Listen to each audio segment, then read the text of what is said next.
What happens when the guy mopping the warehouse floor turns out to own the whole place?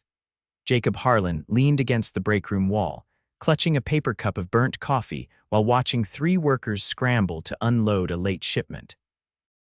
His back hurt from lifting crates all morning, and his hands were raw from the busted dolly that no one seemed to have time to replace. He was dressed in a faded blue hoodie, steel toe boots, and a name tag that read Jake. No one suspected a thing. It had been 6 weeks since he'd stepped away from the corner office and gone undercover. Jacob had inherited the 11-location logistics company from his father 3 years ago. It was once a tight-knit operation, but growth had spread things thin. The last quarterly report came with red flags: high turnover, delayed shipments, and a spike in customer complaints from the warehouse in Winston.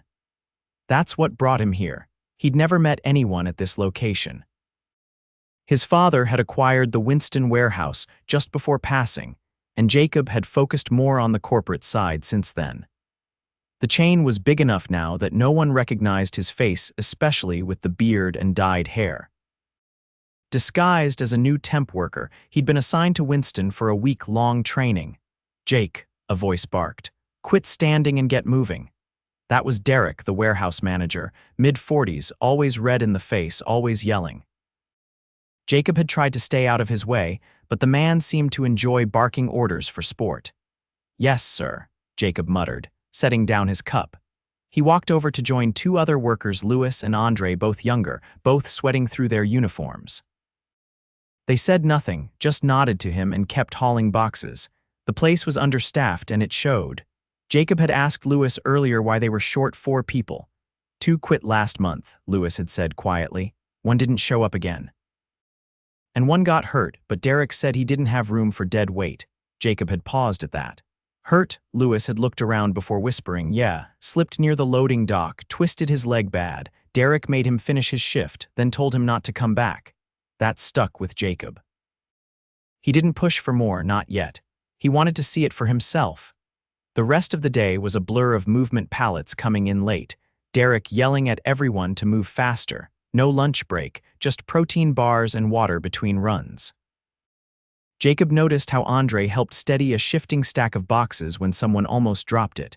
No thanks from Derek. Nothing. By late afternoon, the warehouse smelled like sweat and diesel. Jacob was pushing a loaded cart toward Bay 4 when he heard a thud, followed by a sharp gasp. He turned the corner and saw a young man, maybe 19, crumpled on the floor near a stack of boxes. His leg was twisted at a bad angle and his face was pale. "Hey." Jacob dropped his cart and rushed over, kneeling beside him. "You okay? What's your name?" "Illy," the kid hissed. "My ankle." "I think it's broken." Jacob looked around. No one else was nearby. He glanced back at Illy, then toward the office window. Derek was inside, talking on his phone, sipping a soda like nothing had happened. Jacob stood and ran toward the office. He threw open the door. "Someone's hurt." "He needs help." Derek didn't look up. "Tell him to walk it off." Jacob stared at him. "He can't walk." "Then drag him to the break room and let him sit. We're behind." "Are you serious?" Derek slammed the phone down. "You don't talk to me like that, rookie. You want to end up like him." "Get back to work." Jacob's jaw tightened. His heart pounded. He turned and walked back to Illy, who was trying to sit up, shaking. "Don't move," Jacob said. "I'm calling for help." "Derek's gonna fire me," Illy whispered. "I need this job. My mom, she's sick." "I can't get fired." Jacob crouched beside him. "You're not getting fired, I promise." He pulled out his phone and called emergency services. As he waited, he noticed Andre and Louis approaching. They didn't say anything, just knelt down and helped keep Illy calm. Louis grabbed a bottled water. Andre pulled off his jacket and folded it under Illy's head. "He just fell," Andre said quietly. "That floor's always slippery. We've told Derek." Jacob nodded. He helped them until paramedics arrived. As they wheeled Illy out, Jacob caught a look from Derek through the window, annoyed, not concerned. Jacob's chest burned. He was done watching. He went to the locker room, pulled off his hoodie, and changed into a clean shirt he'd stashed in his bag. He looked in the mirror, beard still on, hair still dyed, but his posture straightened. Tomorrow he'd come clean. But tonight, he had one more shift to finish, and Derek had no idea what was coming. Jacob arrived early the next morning, earlier than anyone else.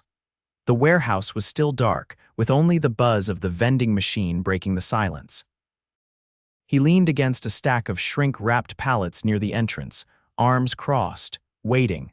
Derek pulled up 20 minutes later in a black pickup with a dented bumper. He stepped out carrying a gas station coffee, barely noticing Jacob until he got closer.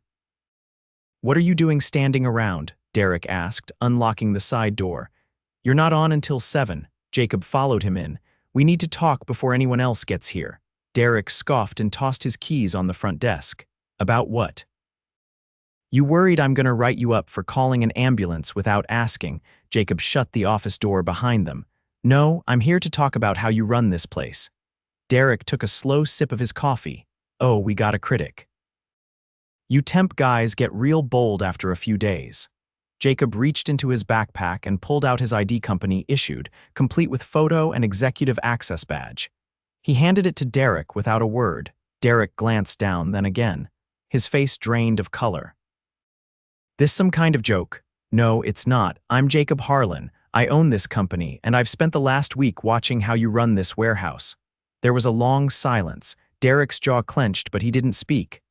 "I saw what happened yesterday with Ali," Jacob continued. "That kid was hurt, and your first thought was the clock, not his safety, not even basic decency." "He slipped," Derek muttered. "It happens." "I didn't realize you've been told about that floor more than once," Jacob cut in. "You ignored it. Just like you ignore your staff being overworked and understaffed." Derek took a step back. "Look, it's not easy keeping this place running. I'm doing the best I can." "No, you're doing what's easiest for you, and it ends now." Jacob opened the office door and stepped into the hallway. Andre and Louis had just arrived, still in their jackets, both stopping short when they saw him standing next to Derek. "I need both of you in the break room," Jacob said. "We're having a meeting." Within the next half hour, all warehouse staff were gathered, sitting around the mismatched chairs and plastic tables. Jacob stood at the front, now in a clean white button-down and jeans, his beard trimmed and hair combed back. No more disguise. "I know this is unexpected," he began, "but I've been working here the past week under a different name. I needed to see for myself what was happening." He paused, letting the words settle. "I saw people pushing themselves beyond their limits. I saw a manager who speaks to you like you're disposable. And I saw people like Andre and Louis stepping up without being asked, helping their team, covering gaps, keeping things running." No one spoke. A few looked at each other warily. Ellie's injury was preventable. More than that, it was ignored. "That's unacceptable." Effective immediately, Derek is no longer with this company. Gasps broke out. Derek, standing off to the side, looked stunned, but he said nothing. He turned and walked out without a word. Jacob waited until the door shut. "I'm not here to play hero," he said. "But I am here to fix what's broken. Starting today, there's going to be some changes." He laid out the first steps, a full safety inspection beginning that afternoon with a third-party firm brought in. All staff would be interviewed individually off the clock to provide feedback on operations. No retaliation, no filtering, just honest input. He turned to Andre. "You've been keeping this place together without recognition. I need someone interim to manage the floor until we find a permanent replacement. Are you willing?" Andre blinked, stunned. Yeah. "I can do that. You'll be supported. You won't be alone in this." Jacob didn't stop there. He handed out cards with direct contact info, a way for workers to report issues anonymously or reach him if leadership failed again. No more bottlenecks. After the meeting, most of the crew went back to work in silence, processing the shock. Jacob stayed behind in the break room with Louis and Andre. Louis looked at him carefully. "Why didn't you just send someone to check up on the place?" "Because I already did," Jacob said. 3 times. "Got the same message each time. Everything's fine, but it wasn't. You can't fix what you don't see." Andre looked toward the warehouse doors. "You really didn't know it was this bad." "I didn't want to believe it," Jacob admitted. "But that's on me." "I stopped looking closely." Louis nodded slowly. "Well, if you're serious about fixing it, you've got a lot of people who'll back you. We just want to do the job right." Jacob stood. "Then let's do it." Together. Over the next 2 days, the mood inside the warehouse shifted from tense to cautious, then cautiously optimistic. The inspection crew arrived with clipboards and cameras, documenting every crack, every rusted hinge, every leak. Staff were pulled aside one by one for interviews. Some were skeptical, some were blunt. One of the older workers, Helen, told the inspector flat out, "I've worked here 7 years. No one's ever asked what I thought before." Jacob didn't hover. He spent those hours walking the floor, shadowing different roles. He worked the dock with Lewis, helped Andre adjust the loading schedule, asked questions about everything from scanner errors to forklift maintenance. He noticed things others had stopped seeing: how the racking system near Bay 2 leaned slightly, how new hires were trained by whoever had the least to do, how the time clock lagged by 7 minutes. One afternoon, he sat with a woman named Carla, who handled dispatch. She was in her 50s, quiet and fast on the computer. "I've seen your name on the routing reports," Jacob said. "You've been here a while, since the old owner," she said. "Your dad, he used to stop by once a month just to check in." Jacob nodded. "I didn't know that. He'd bring donuts. Sit in the break room and ask folks how their kids were doing. Just little things." He looked down. "I should have kept that up," Carla shrugged. "Hard to do when things grow, but people notice when you stop." That night, Jacob stayed late. He sat alone in the office Derek had once occupied, looking over the shift logs and maintenance requests that had been ignored or buried. His phone buzzed a text from the inspection team. They'd found 4 serious violations, all repairable, all overlooked. He forwarded the report to the facility's director with instructions to prioritize Winston immediately. He closed the computer and looked around. The office was still cluttered with old files, expired posters, a dead plant in the corner. He stood and tossed the plant in the trash. Tomorrow he'd bring coffee and breakfast for the crew. Not as a gesture. As a start, trust couldn't be demanded. It had to be rebuilt, one morning at a time. By Thursday, the Winston warehouse was running slower than usual, but with more clarity than it had in months. With Derek gone, the team was still adjusting to the absence of his barked orders, but no one seemed eager to have that weight return. Andre was keeping shifts aligned, and though he wasn't perfect, he listened, followed up, and didn't pretend to know everything. That alone had already changed the atmosphere, but Jacob hadn't come just to witness a change in tone. He wanted to know what sustained the dysfunction beneath the surface and who allowed it to fester. He still had 2 days left in Winston before returning to corporate, and he wasn't leaving without understanding how a culture of silence had taken root in one of his family's longest-standing facilities. He sat in the dispatch room just after sunrise, watching Carla click through route schedules. Her desk lamp cast a warm glow over framed photos of her daughters, one in a graduation cap, the other on a soccer field. She didn't talk much unless she had something worth saying. "I've been digging into the personnel files," Jacob said. "There's a lot of gaps in training records. Some people haven't had a single documented safety review. Others were promoted without any notes about performance." Carla didn't turn from the screen. "That's because Derek handled most of it off books, said it was faster. And no one questioned that." She glanced over. "You asking why no one pushed back on a guy who ran off anyone who did?" Jacob nodded slowly. "Yeah, I guess I am. You ever seen someone try to file a complaint and get their hours cut the next week?" Jacob leaned back in the cracked vinyl chair. "Has that happened here?" Carla finally stopped typing. "There was a woman, Tanya, she worked the inbound dock, spoke up about how Derek handled Ellie's cousin, same story, got hurt, told to finish the shift. Tanya said it wasn't safe. Week later, she was moved to graveyard sortation. No notice. No discussion." Jacob's hands curled into fists on the armrest. "When was this?" 3 months ago. She quit not long after." Jacob stood. "Can you send me her contact info? I'll see what I can dig up." He nodded his thanks and headed toward the floor. The air smelled like motor oil and dust. The forklifts buzzed through designated lanes, and workers shouted route confirmations over the noise. It was far from perfect, but it was organized chaos instead of the sheer disarray he'd walked into on his first day.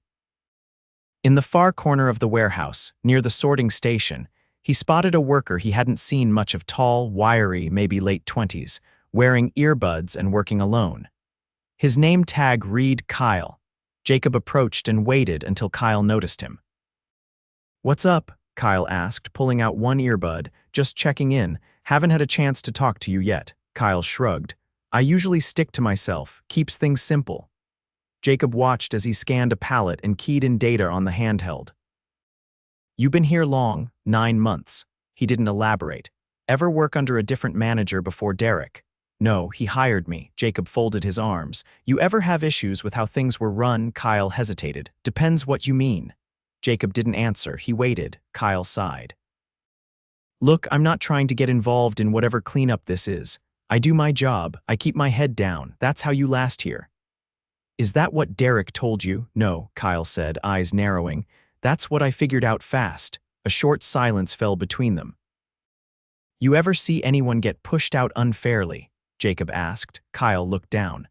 I saw one guy get written up for insubordination because he asked for gloves during a cold spell. Said his fingers were going numb. Derek told him to grow a spine. Jacob nodded once. Thanks for being honest. Kyle put his earbud back in and turned away. Jacob walked back toward the main corridor, mind racing. The systemic rot was deeper than just one bad manager. People had learned to survive by staying invisible. That was harder to fix than a broken policy. It was a learned behavior, reinforced over time. He was halfway through the warehouse when a voice called out from the loading dock. Hey, boss, it was Andre, waving him over. We've got a problem with the contractor delivery for the new racking braces. You got a second? Jacob followed him to the dock, where a man in a reflective vest was arguing with one of the floor leads, Natalie. The contractor was holding a clipboard and shaking his head. I don't care what time you think I was supposed to be here, he said. I was told noon, not 9. I'm not unloading until I get the go-ahead from my dispatcher.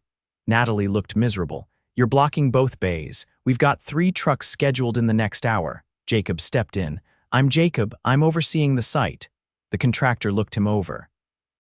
Then you know I don't move without clearance. Liability issues. Jacob nodded. Understood, but we can't afford to lose 3 incoming shipments. Can your dispatcher verify delivery window via phone? Yeah, but it'll take 15 minutes minimum. Then pull forward to Bay 3. You can idle there until it's resolved. Natalie, get someone to help guide him around the dock. Andre, shift the next truck to Bay 1. I'll handle the routing call if it doesn't come through in 20. Everyone moved at once. No shouting. No power plays, just a coordinated pivot. It wasn't smooth, but it worked. The kind of leadership Jacob wanted to see replicated. Later that afternoon, Carla found him near the break area. I got a number for Tanya, she said, handing him a sticky note. She might not want to talk. She doesn't have to, Jacob replied. But I owe her the chance. He stepped outside and made the call from his car. The sun baked the windshield and the warehouse hum faded behind the closed door. Tanya answered on the second ring. This is Jacob Harlan. I own the Winston facility. I understand you used to work here, and I wanted to hear your story if you're willing. There was a pause. I'm listening, she said. They spoke for 20 minutes. She told him about the cold nights unloading without proper gear, how Derek used to refer to workers by nicknames instead of names, some mocking, some worse. She described one instance where he told a Guatemalan employee to speak English or stay silent, and another where he made a comment about a woman's weight in front of a delivery driver. Jacob sat motionless, jaw tight. Why didn't you report this? He asked. I did, Tanya replied. Twice. To HR, I got a phone call back saying it had been noted, then I got moved to night shift. Jacob closed his eyes. I'm sorry, that wasn't just neglect, that was outright discrimination. I figured nothing would change. It will now. She didn't say anything for a while. Then, good. After the call, Jacob sent a message to corporate HR requesting a full audit of every complaint filed from Winston in the past 2 years, along with a review of how they were handled. He named Tanya's case specifically. That evening, he met with Andre and Natalie again, this time in the empty break room. We've got more to fix than I thought, Jacob said, but I'm not walking away from it. Andre leaned forward. You staying past this week? No. But I'm assigning a compliance officer to this site full-time until we're confident the culture's changed. Not just the safety, logs, everything. Hiring, feedback, performance reviews, all of it. Natalie spoke up. What about the people who left, the ones who got pushed out? Jacob nodded. Any who want to return will be given priority rehire status, and their previous experience honored in pay and role. But more than that, we're going to make sure no one here feels unseen again. Andre exhaled, like he hadn't realized he'd been holding his breath. Jacob looked around the break room. It was still plain, still worn, but it wasn't quiet anymore. Tomorrow, he'd bring in someone to begin interviewing for permanent leadership. Not someone from the outside, someone who had earned their place. And for the first time since he'd walked into Winston, Jacob felt like the place had a real chance. Not because of him, because of the people who stayed and the ones who refused to stay silent. Jacob stood at the edge of the warehouse floor early Friday morning, clipboard under his arm, watching the team work through the first wave of inbound orders. They moved deliberately, not rushed, but not dragging either. The rhythm wasn't smooth yet, but it was steadier. The crew was operating with fewer missteps, and the tension that had once clung to every corner of the building had thinned. The compliance officer he'd assigned, Maya Lester, a sharp, even-tempered former operations auditor, was finishing up her first full day embedded on site. She'd already flagged several outdated safety protocols and uncovered a backlog of maintenance requests that had been marked resolved without ever being addressed. Jacob had authorized emergency funds to accelerate those repairs. She was now stationed in the old supervisor's office, a neutral face with direct authority to act when issues came up. Jacob made his way to the makeshift workstation near the freight intake, where Andre stood checking a delivery manifest with a clipboard of his own. "You've got a minute?" Jacob asked. Andre looked up, surprised. "Yeah, of course." Jacob led him to the quietest corner of the floor. "You've stepped up this week, not just in the workload, but in how you've carried the team through it. I don't say that lightly." Andre shifted awkwardly. "I'm trying. There's a lot I still don't know. That's the point. You're willing to learn instead of fake it. That's leadership." Andre glanced toward the loading dock. "Some folks are still waiting to see if this change sticks." "They should be. Talk is cheap," Jacob said. "Which is why I'm not here to give you a title. I'm here to offer you a trial run 60 days. Acting floor lead with full authority over shift scheduling, inventory tracking, and safety audits. You'll report to Maya and she reports directly to me." Andre exhaled slowly. "I didn't come here expecting to move up. I didn't come here expecting to change how we operate," Jacob said. "But here we are." Andre nodded. "I'll do it, but I've got one condition." Jacob raised an eyebrow. "Go on." "I want someone from the floor trained to back me up. Not someone from outside, someone who's already here who can speak up if I mess up." Jacob nodded once. "Pick someone. We'll get them enrolled in the internal development program next week." As they shook hands, a voice called from the far side of the floor. "Boss got a situation." It was Natalie, standing with her arms crossed near the shipping exit. Jacob followed her gaze to a tall, stocky worker named Kurt, who was leaning against the wall scrolling through his phone. Tracks of dust lined his boots, but his gloves were clean, and there wasn't a single pallet near him. "Refused to help with the overflow," Natalie said under her breath as they walked. "Said it wasn't his job." Kurt didn't flinch as they approached. "Let me guess." "Somebody tattled, Kurt," Jacob said calmly. "Why aren't you assisting with the outgoing load?" "I already did my section. Not my fault they can't keep up." "Your section was completed 40 minutes ago. The rest of your team's been pulling double since." Kurt didn't move. "I'm not paid to babysit." Jacob kept his voice even. "You're paid to be part of a team. That means stepping in when necessary." Kurt scratched at his chin. "I've been here longer than half these people. They're the ones who should be catching up to me." Jacob turned to Natalie. "Has this been a pattern?" She nodded. "Refuses to help outside his lane, ignores instructions if they come from anyone who isn't management. He's been warned twice. Last time was 3 days ago." Kurt chuckled. "So what now? Gonna write me up again?" "No," Jacob said. "We're done with warnings.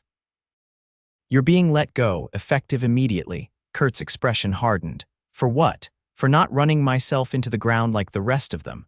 For refusing to work as part of a unit, for undermining leadership, and for violating the standards we're rebuilding." Kurt let out a bitter laugh. "This place is a joke." Jacob didn't respond. "Don't bother with security," Kurt added, tossing his badge onto a nearby bench. "I know the way out." As he walked away, several nearby workers paused briefly, then returned to their tasks. No one said a word. They didn't need to. Jacob turned to Natalie. Get someone to cover his spot short term. I'll authorize overtime through the weekend. I'll rotate it so no one takes the full hit. Good. Later that afternoon, Jacob met Carla in the break room. She was sipping tea, staring at the staff schedule posted on the wall. She didn't look surprised when he sat beside her. Place feels different, she said. Not fixed, but different. It's going to stay that way, he replied. Tanya's file was reopened. HR's investigating why it was closed without action. That process is being reviewed company-wide. Carla took a long breath. She deserved better.